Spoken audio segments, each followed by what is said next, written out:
before we go, I can't just leave you. Got to go on and on and on. I shall miss our discussions. I wanted to talk to you about blocking.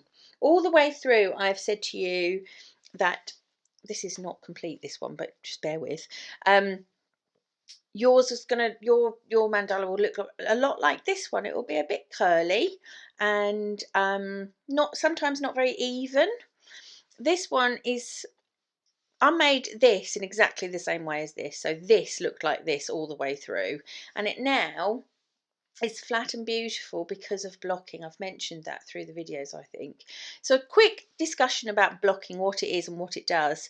What it does is just give your piece a much more uniform and flat appearance. If any of these little picots are curling in a way you don't want to, you can pull them all out and they will all sit nicely and neatly and flat. If I turn this over, you can see this is a bit of a reveal, isn't it? But you can really see how very, very flat that is. If you look on the back of this one, it's just like a hat. Curving. So yes, that's all lovely, Emma, thank you very much. We can see the benefit, but how do we do it? Well, this is cotton, so it's very forgiving, but equally you've put a lot of work into it, so please don't shove it in the washing machine. I just can't even bear to think of it. I am sure it would probably be absolutely fine, but that is not how we are going to roll.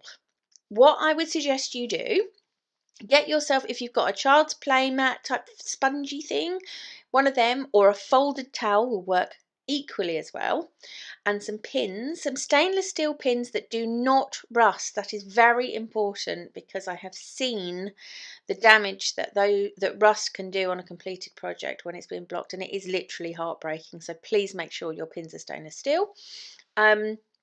Just wet.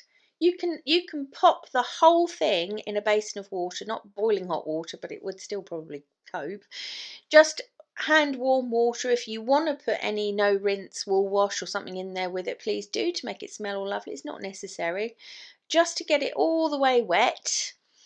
Then you want to lay it flat on your surface, whether that is the folded towel or the squishy mat, whatever it is. Lay it nice and flat and just sort of smooth it out with your fingers.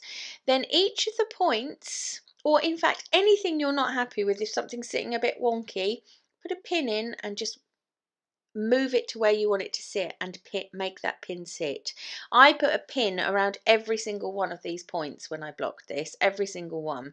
I also pulled the point up here a little and up here a little, and you can really stretch these things out if you want to. You can change the shape of a piece. You can't really change the shape of this, it's circular. You don't want to change the shape of it.